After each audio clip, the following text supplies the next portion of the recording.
CBSE words में आपका स्वागत है। आज की इस वीडियो में हम अर्थमेटिक प्रोग्रेशन की केस स्टडी नंबर 1 देखेंगे और ये जो क्वेश्चन हम देखेंगे वो सीबीएसई के वर्कबुक के क्वेश्चन हैं और सीबीएसई ने प्रोवाइड किए हैं ताकि आपकी प्रैक्टिस हो जाए इस तरह के क्वेश्चंस की। इससे पहले की चैप्टर्स की मैंने वीडियो बना दी है, आप प्लेलिस्ट से जाकर देख सकते हो। तो चलिए इस केस स्टडी 1 में क्या कह रहा है। India is a competitive manufacturing location, यानी ये इंडिया एक ऐसी जगह है जहाँ पर हर कोई आकर अपना सामान बनाना चाहता है, इसका कंपटीशन होता है ड्यू टू लो कॉस्ट। तो यहाँ क्यों आना चाहते हैं लोग? क्योंकि यहाँ पर low cost of man power, यहाँ काम करने वाले लोग कम पैसे पे काम करने को मिल जाते हैं। And strong technical and engineering capabilities, और यहाँ पर इंजीनियर भी आपको मिल जाएंगे, टेक्निकल नॉलेज रखने वाले भी लोग मिल जाएंगे बहुत आसानी से। Contributing to higher quality production, तो इससे एक अच्छी क्वालिटी का, हायर क्वालिटी का प्रोडक्शन हो पाता है। The production of TV set in a factory increases uniformly by a fix number every year. अब एक टीवी सेट की फैक्ट्री है, वो टीवी बनाती है और वो हर साल एक यूनिफॉर्म नंबर के हिसाब से वो अपने प्रोडक्शन को बढ़ाती है। फॉर एग्जांपल, पहले साल उसने 100 टीवी बनाए, अगले साल एक फिक्स नंबर उसमें ऐड कर दिए, जैसे मान लो +10 उसने कर दिए, तो अगले साल 110 बनाए, फिर उसके बाद वाले साल में 120 बनाए। तो हर बार वो फिक्स नंबर इंक्रीज करते जा रहे हैं अपने प्रोडक्शन में।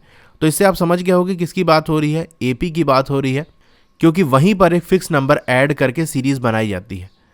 तो यहाँ हमको दिया हुआ है it produces 16,000 set in 6th year, तो छठे साल में वो 16,000 सेट्स बना रही है। इसका मतलब क्या है, 6th टर्म दिया हुआ है हमको एपी का, and 22,600 in the 9th year, तो यहाँ हमको 9th टर्म दिया हुआ है। तो एपी का फॉर्मूला आप जानते हो कि AN = A + N-1D, ठीक है। तो 6th टर्म क्या हो जाएगा, A + N क्या है, 6 है, 6 - 1 5 हो जाएगा, तो 5D हो जाएगा। इसकी वैल्यू हमको दी हुई है 16,000, ठीक है। इसी तरह से A9 क्या हो जाएगा, A + 8D, ठीक है। जो टर्म होता है उससे एक कम हो जाता है क्योंकि N-1 है। इसकी वैल्यू क्या दी है हमको, 22,600 दिया हुआ है। अब आप एक बार क्वेश्चन देखोगे तो आपको ये आइडिया लग जाएगा कि हमको फर्स्ट टर्म और कॉमन डिफरेंस तो चाहिए ही चाहिए, यानी A और D हमको चाहिए, तो हम निकाल लेते हैं। कैसे करेंगे, A9 में से A6 माइनस कर देंगे तो A कैंसिल हो गया, क्या बचेगा, ये 3D हो जाएगा, 8D - 5D 3D हो जाएगा, इक्वल्स 22,600 में से हम 16,000 माइनस कर देंगे तो 6,600 आ जाएगा, ठीक है। तो यहाँ से आप D की वैल्यू निकाल सकते हो, 3 डिवाइड हो जाएगा, तो 2200 ये हमारी D की वैल्यू आ गई।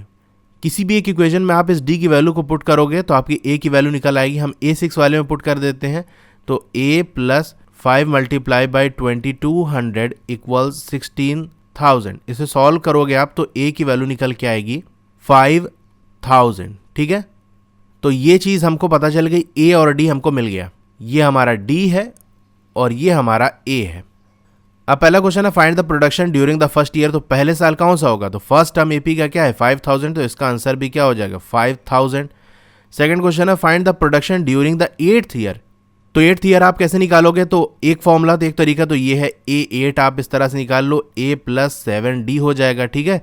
यहाँ A की वैल्यू पुट करो, D की वैल्यू पुट करो और सॉल्व करने के बाद 20,400 आ जाएगा। दूसरा तरीका ये है कि आपको 9th टर्म दिया हुआ है, उसमें से अगर कॉमन डिफरेंस माइनस कर दो, यानी 9 में से कॉमन डिफरेंस माइनस कर दो तो क्या आ जाएगा, A8 की वैल्यू आ जाएगी, क्योंकि A8 में कॉमन डिफरेंस ऐड करें तो A9 है। इसी तरह हम कॉमन डिफरेंस ऐड करते हुए सीरीज बनाते हैं, तो हमको पिछली वाली सीरीज चाहिए तो हम माइनस कर देंगे, ठीक है। तो यहाँ से भी हो सकता है A9 की वैल्यू पुट कर दो और D की वैल्यू पुट करके इस तरह सॉल्व करके यहाँ से भी A8 की वैल्यू आ जाएगी, ठीक है। तो ये है हमारा 20,400। थर्ड क्वेश्चन है find the production during first 3 year, तो पहले 3 साल में कितना प्रोडक्शन हुआ, कितने टीवी सेट बने, इसकी वैल्यू निकालना है। यानी पहले साल जितने बने, दूसरे साल, तीसरे साल, सबको जोड़ लेना है। यानी यहाँ पर सम ऑफ एपी का कॉन्सेप्ट आ रहा है। तो सम का फॉर्मूला क्या होता है, S = N/2, फिर ये ब्रैकेट हो गया 2A + N-1D, ठीक है। ये वाला फॉर्मूला हम यूज़ करेंगे। इसमें अगर हम वैल्यू पुट करें तो हमको 3rd ईयर तक का निकालना है, तो ये 3 हो जाएगा इनकी वैल्यू और 3/2। A की वैल्यू 5,000, 2A क्या हो जाएगा 10,000 हो जाएगा, ठीक है, प्लस n की वैल्यू 3 है, 3 माइनस 1 2 हो जाएगा ये, और कॉमन डिफरेंस हमारा 2200 है। इसे सिर्फ सॉल्व करना है और कुछ नहीं है इसमें। इसकी वैल्यू आ जाएगी 21600, 21,600, ठीक है। तो ये हमारा आंसर हो गया।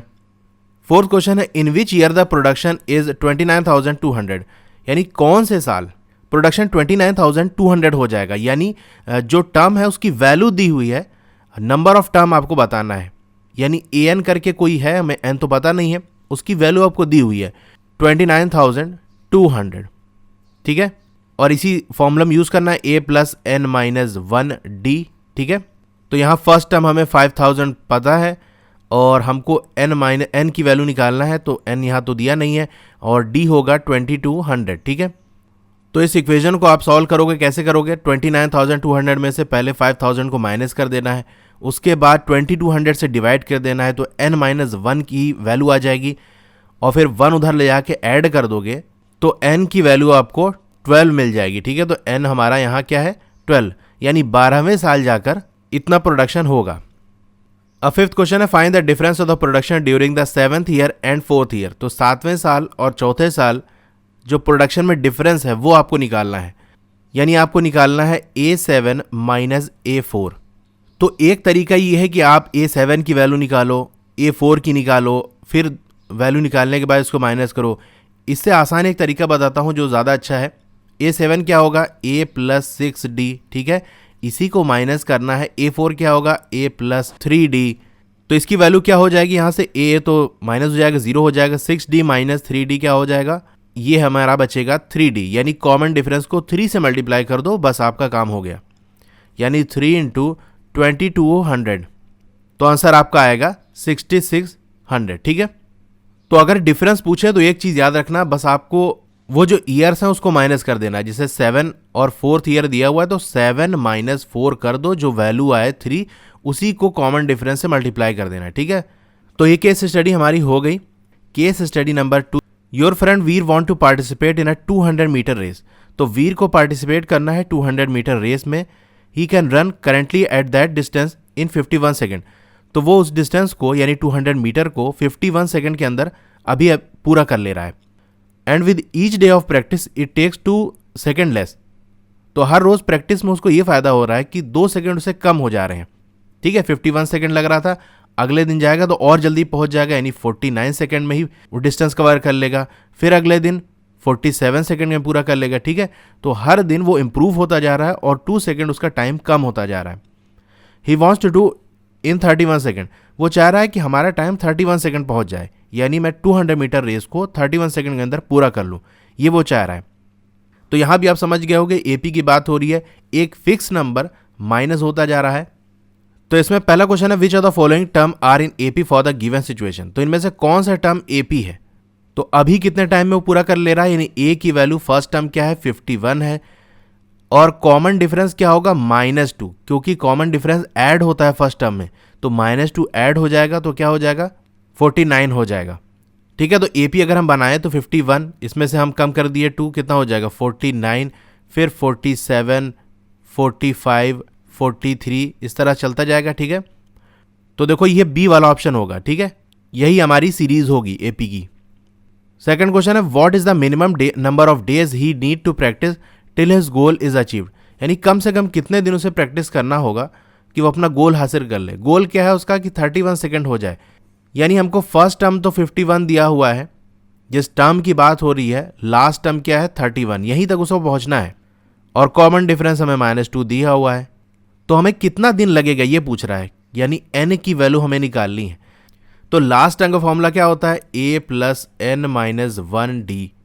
लास्ट टर्म हमारा 31 है, फर्स्ट टर्म 51 है, plus n minus 1 common difference -2 है, ठीक है। ये इधर माइनस हो जाएगा तो हो जाएगा -20, और -2 यहाँ से जाकर डिवाइड हो जाएगा तो 10, यानी n माइनस 1 की वैल्यू 10 आ जाएगी, तो n की वैल्यू 11 आ जाएगी, ठीक है। तो 11 कौन सा है, ये C वाला ऑप्शन सही होगा। थर्ड क्वेश्चन है, which of the following term is not in AP of the given situation.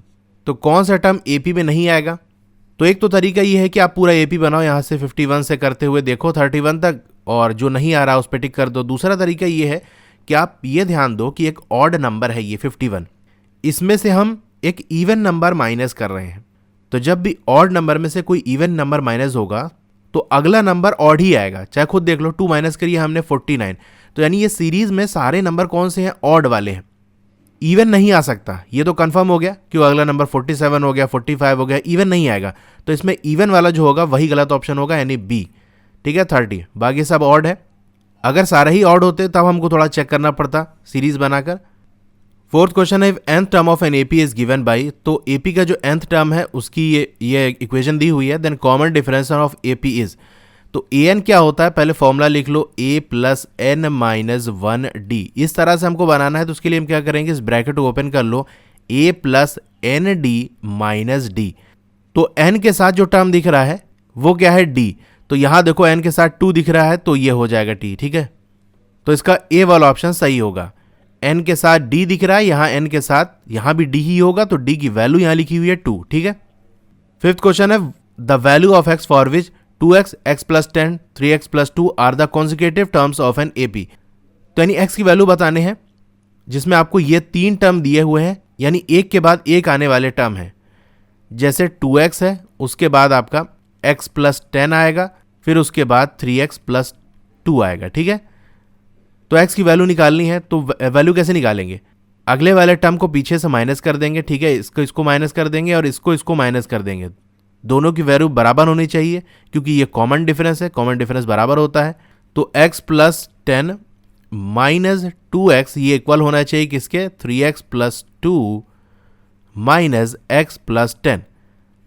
अब इसमें तो कुछ है नहीं करने को, यहां सॉल्व करने पे आपको x की वैल्यू आ जाएगी 6। तो ये ए वाला ऑप्शन सही होगा।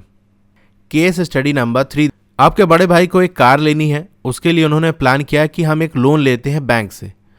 अब लोन लिया है तो लोन वापस भी करना पड़ेगा, तो लोन वापस कितना करना है, लोन चुकाना जो है वो उसका अमाउंट है 1,18,000।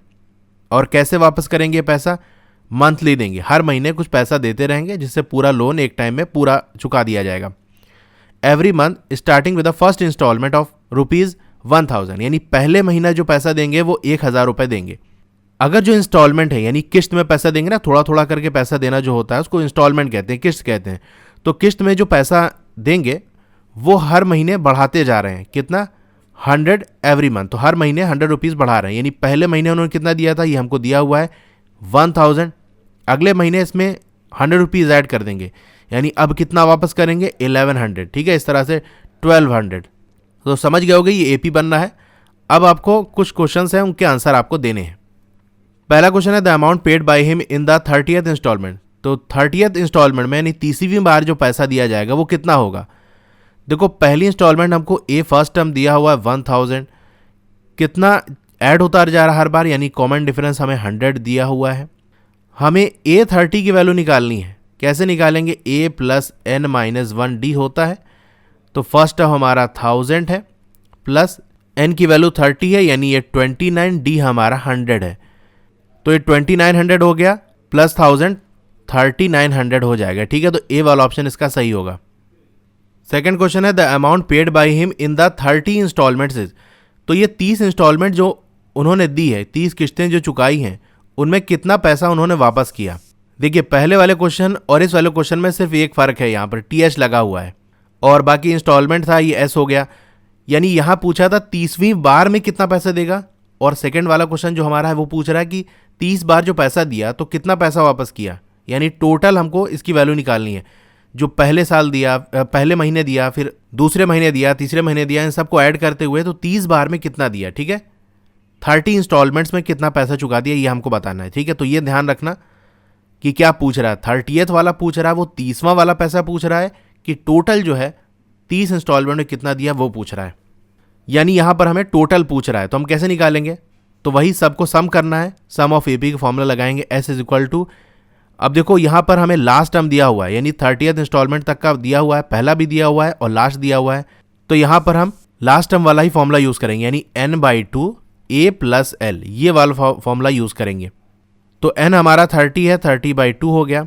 फर्स्ट हमारा 1000 है और 30th वाला यानी लास्ट वाला क्या है 3900।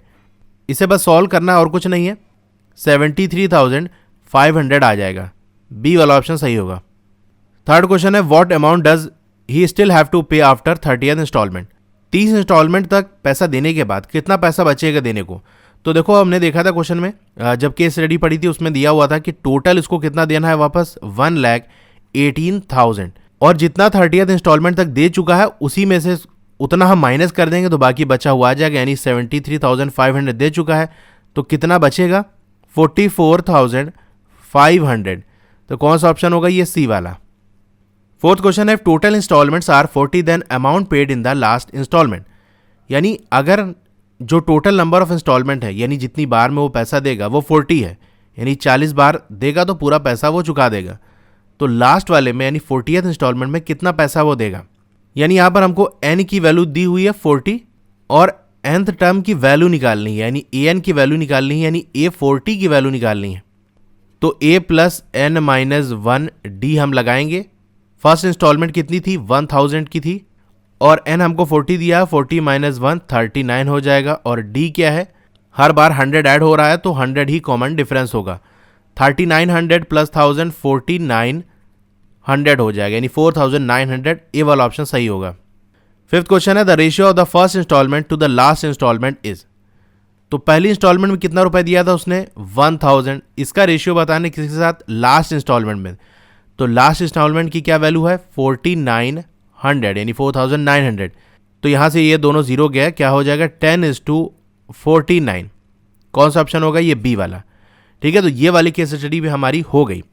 और इसके लिए मैंने जो प्लेलिस्ट बनाई है उसमें सारी केस स्टडी वाले क्वेश्चन आपको मिल जाएंगे। वो प्लेलिस्ट का लिंक आपको डिस्क्रिप्शन में मिल जाएगा और चैनल पर भी जाके आप सर्च कर सकते हो CBSE क्लास 10 वाले सेक्शन में, प्लेलिस्ट में जाकर वहाँ मिल जाएगी।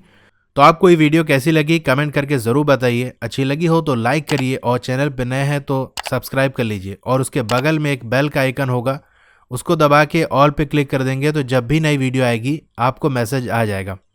ओके, तो फिर मिलते हैं अगली वीडियो में। Thank you.